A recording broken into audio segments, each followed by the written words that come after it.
उपस्थित आदरणीय पवार साहेब, आदरणीय कोतरे साहेब, आदरणीय तहसीलदार, सर्व पक्षीय सर्व पदाधिकारी, बंधू भगिनी आणि तरुण सहकारी मित्र, 39 वर्ष मी त्यांच्यासोबत.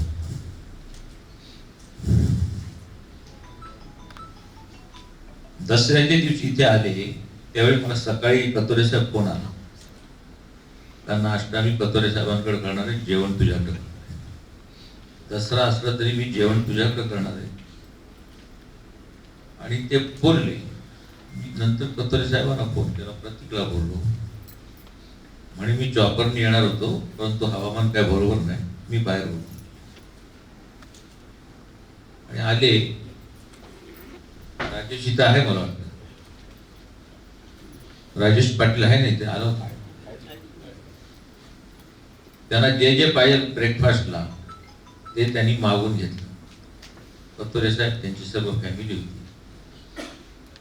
त्याच्यानंतर सगळ्यांची विचारपूस केली, कार्यालयामध्ये आले, उद्घाटन केलं, लोकांना भेटले आणि जाता जाता जेवण झाल्यानंतर जाता जाता माळशेज घाटापर्यंत मी त्यांना सोडायला गेलो. आणि म्हणाले इथे कतोरे साहेबांचे प्रपोजल ते हेच माळशेज घाट मला करायचे, फार प्लॅनिंग नाही करायचं असं दादा. एक अनुभव जातच असतो. 39 वर्षाचे अनुभव किती सांगत तेवढे कमीच आहेत. खूप अंगत आहेत. सुभाषदादांनी त्यांची आठवण सांगितली. प्रत्येक माणसाची आपुलकीने, आस्थेने आणि जिव्हाळ्याने वागणारे दादा आणि सर्व जाती धर्माच्या लोकांच्या बरोबर राहणारे दादा. जातपात ही कधी त्यांनी पाहिलीच नाही. नेहमी प्रत्येक गोष्टीमध्ये ते अग्रेसर असायचे. आणि ज्यावेळी त्यांच्यावर सिंचनाचा आरोप झाला त्यावेळी रागावून कंटाळून त्यांनी राजीनामा दिला. त्यावेळी मी त्यांच्या सोबत शपथ घेतली, त्यावेळी मी त्यांच्या सोबत होतो. आणि शपथ घेतल्यानंतर सोडतानाही मी त्यांच्या सोबत.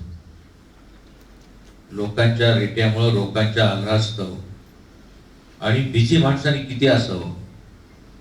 लग्नाला गेले त्यावेळी लोकांच्या आग्रहास्तव त्यावेळी ते जातात, त्यावेळी प्रत्येकाला सांगत असतात तर मला वेळेचं बंधन असतं, मला ठीक आहे हे कौटुंबिक गोष्टी झाल्या पाहिजे परंतु मला अगोदर निघायचे. तिथे सुद्धा त्यांची घाई. मगाशी रमेश मास्तरांनी सांगितलं नागपूरच्या अधिवेशनचं. नागपूरच्या अधिवेशनला सकाळी 7 वाजता हजर राहणाऱ्या अजितदादांना 6:45ला मी असतो. जनता दरबार 7:30ला मुंबईला असायचं आणि 7 वाजता मी हजर असतो. आणि हे गणितच आमचं सारखं होऊन गेलं. सत्ता नसताना अनेक वर्ष ते सत्तेच्या बाहेर होते परंतु प्रत्येकाशी आपुलकीने, आस्थेने बोलायचे. अनेक लोक सोडून गेली त्यांना परंतु ते कधी त्याच्याबद्दल द्वेषाने कधीच बोलले, आपुलकीने, आस्थेनेच बोलायचे. ते म्हणायचे माझं काहीतरी चुकलं असेल म्हणून लोक आपल्याकडे.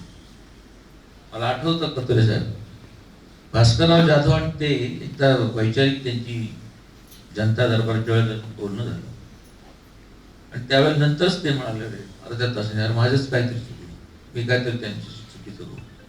संध्याकाळी 7 वाजता त्यांचा फोन त्यांना घ्या. म्हणजे इतकं जबरदस्त व्यक्तिमत्व. मला जी बातमी समजल्यानंतर मला तर काय सुचेच ना, त्याच्या ऐकलं ती मी तिथे गेलो. त्याच्यानंतर मी जी अवस्था पाहिली ते झालं फार चुकीचं झालं. परंतु याच्यावर आता भाष्य करणं उपयोग नाही. नेता तर आपल्यातनं गेला. मगाशी कोणीतरी उल्लेख केला का दादांचे विचार चंदनी. तर दादांची एक एक गोष्ट शिस्त असते, स्वच्छता असते, जी एक एक गोष्ट जरी आपण आत्मसात केली तर ते त्यांना खऱ्या अर्थानं श्रद्धांजली होऊ शकते. त्यांच्या जाणीनं निश्चितच दुःख झालेत, वेदना आहेत. सुनेत्राबाईंवर आघात झालेला आहे, मुलांच्यावर आघात झाले. कमी वयामध्ये अशा मुलांच्यावर ही जबाबदारी हवी. वैभवाचे दिवस बघण्याची वेळ आली. मग एक इस्रायलचं उदाहरण तुम्हाला मुद्दाम सांगतो. आम्ही इस्रायलला गेलो होतो 2007 साली. त्यावेळी त्यांच्यासोबत मी होतो. त्यावेळेस त्यांची दूरदृष्टी कशी होती, त्यावेळी मोदी साहेबांनी प्रेझेंटेशन केलं त्यावेळी दादा असे म्हणाले होते का ते आज न उद्या देशाचं नेतृत्व करू. म्हणजे पुढचं भविष्याचं सर्व गोष्टी त्यांना माहीत असायच्या. अलीकडच्या काळामध्ये म्हणाले पवार साहेब, मोठे पवार साहेब फार थकलेले प्रमोद, त्या संदर्भात आपल्याला चर्चा करावी लागली. चर्चा चालू होती. नियतीच्या मनात काय सांगता येत. जो माणूस सकाळी जातो संध्याकाळी येईल की नाही याची गॅरंटी नाही. लोकप्रतिनिधी असो किंवा कोणी व्यक्ती कामावर गेल्यानंतर धकाधकीच्या जीवनामध्ये आपल्याला काय सांगता येत. आणि म्हणून खाणं पिणं एकदम अदबशीर पद्धतशीर, कधी चुकीच्या गोष्टीच्या मागे नाही, निर्व्यसनी माणूस सतत कामामध्ये व्यस्त. आणि मला एक नेहमी सांगायचे, जनता दरबारला आलेल्या माणसाला शेवटचा माणूस असेल त्याच्यापर्यंत ते भेटत राहायचे. त्याचं काय होईल की नाही माहित नाही. देवगिरी बंगल्यावर तुम्ही जा, सहयोग बंगल्यावर जा, बारामती हॉस्टेलला जा, तिथं प्रत्येक येणाऱ्या माणसाला पाणी चहाची व्यवस्था झाल्याशिवाय माणूस परत कधी जायचा नाही. अशी त्यांची व्यवस्था, अशी त्यांची शिस्त. आणि प्रत्येक कार्यकर्त्याला सांगायचे कामाच्या संदर्भात. मगाशी कोणी त्याचा उल्लेख केला का काम घेऊन येत जा. त्यांना वेळच नसत, एक मिनिट वाया नाही घालवायची. हे मी अशासाठी आपल्याला सांगतो, आपण वर्षानुवर्ष ज्या नेत्याच्या बरोबर राहतो किंवा वर्षानुवर्ष लोकांच्या बरोबर राहतो, हे इतकं मोठं नेतृत्व आहे. आभाळाला गवसणी घालणारं नेतृत्व होतं. एका क्षणामध्ये माणसाचं काय झालं तुम्ही पाहिलं. त्याच्यामुळे प्रत्येकाने सावरलं पाहिजे. दादांचा विमानाचा अपघात आहे, परंतु आमच्याकडचा मोटरसायकलचा अपघात सुद्धा प्रत्येकाच्या आयुष्याला धक्का लावतो. त्यामुळे सगळ्यांनी सतर्क राहिलं पाहिजे, सावध राहिलं पाहिजे. इथं जीवन असंच आहे. महिला भगिनी इथं आहेत, त्यांच्यासाठी योजना आणल्या, त्यांच्यासाठी हिमतीने ताकदीने उभं राहिलं. सुनेत्रा पवार गेली 40 वर्ष त्यांच्यासोबत होत्या. आणि अशा अवस्थेमध्ये त्यांच्यावर हे अचानक संकट आलं. आणि अचानक संकट आल्यानंतर सुद्धा काही विरोधी लोकांनी त्याच्यावर त्याचं भांडवल करायला सुरुवात. अशा परिस्थितीमध्ये माणसाने ताकद द्यायला पाहिजे. ताकद न देता उलट त्यांच्या संदर्भात चुकीचे विचार मांडण्याची भूमिका समाजामध्ये चालू झाली. किती लोकांनी त्याच्या बाबतीत ट्रोल केलं. आणि मला एवढंच सांगायचं आपल्याला, ठाणे जिल्ह्यातल्या मुरबाड तालुक्यावर त्यांचं प्रचंड प्रेम. कतोरे साहेब आणि आम्ही एका फळीतले कार्यकर्ते आहोत. आमच्या नंतर दादा पॉलिटिक्स मध्ये आले, परंतु उभारी किती त्यांनी घेतली हे तुम्हाला माहिती आहे. सांगायचा मुद्दा एवढाच आहे का जो माणूस घरची सर्व कामं करायचा.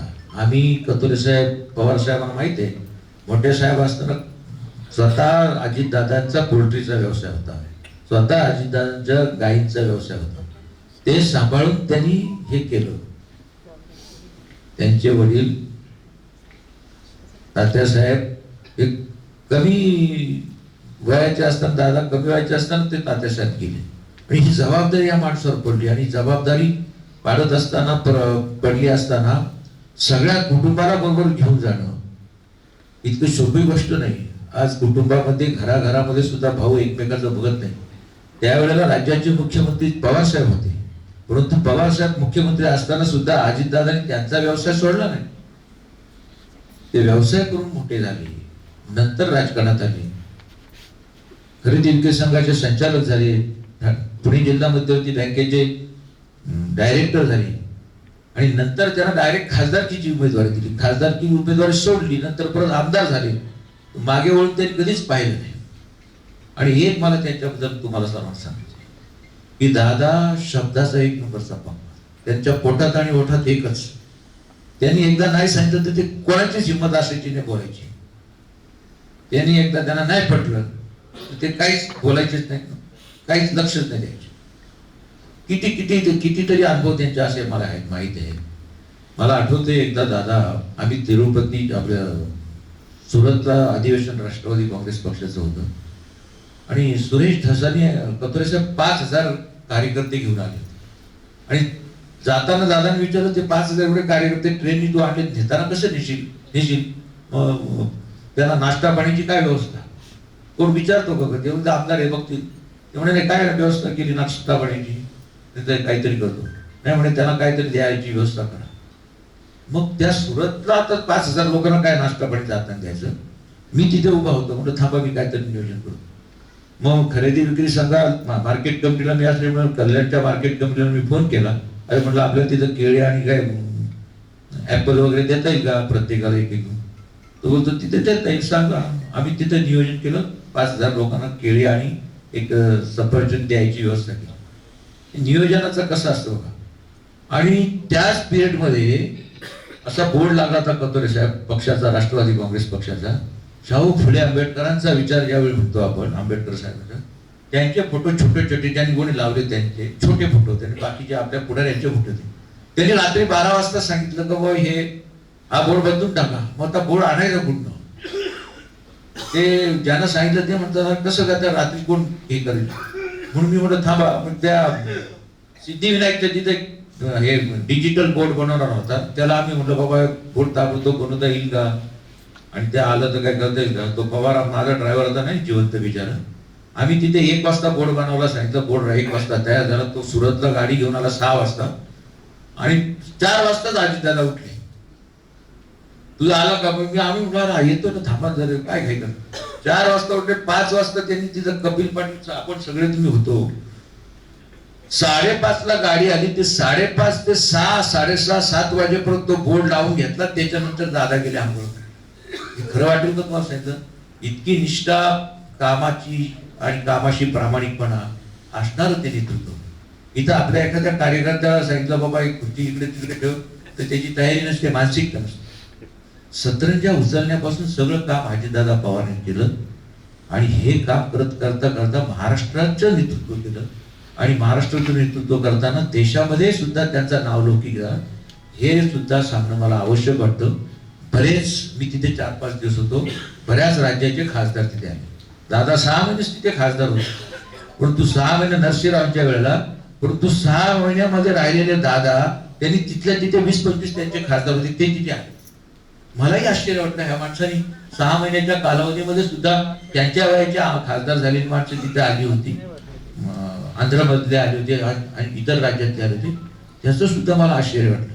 म्हणजे माणसा जोडणारा, माणुसकी जपणारा हा नेता तुमच्या आमच्यातनं गेलेला आणि आपुलकीने वागणारा नेता आमच्यातनं गेलेला आहे. कतोरे साहेब, तुम्हाला माहित आहे का, ज्यावेळी पक्षाचं विभाजन झालं त्यावेळेस सगळ्यात अगोदर कतोरे साहेब असतील, आम्ही असतो मंडळी, त्यावेळेला त्या याच्यावर 4-4, 5-5 तास खाता न पिता, नाश्ता न करता त्या डावकरे साहेबांच्या बंगल्यावर आपण असायचो. आणि त्यावेळेला डावकरे साहेब तिथे होते, परंतु येणाऱ्या महाराष्ट्रातल्या प्रत्येक माणसाला ते भेटायचे, बोलायचे. त्याच्यासाठी काय प्रमोद इंद्रो किंवा अन्य आमदारांची ओळख पाळखची गरज नाही.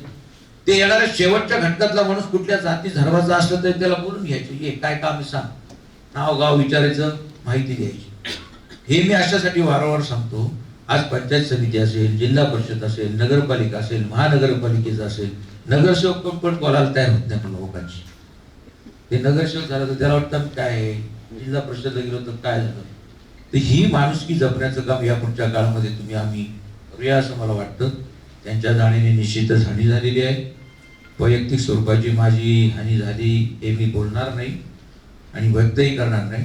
त्यांच्या एखाद दुसऱ्या गोष्टी जर माझ्याकडे परीने जितक्या करता येईल त्या करण्याचा माझा प्रामाणिक प्रयत्न राहील. परंतु दादानी अचानक आपल्याकडे केल्यामुळे हे गोष्ट फार गंभीर आहे.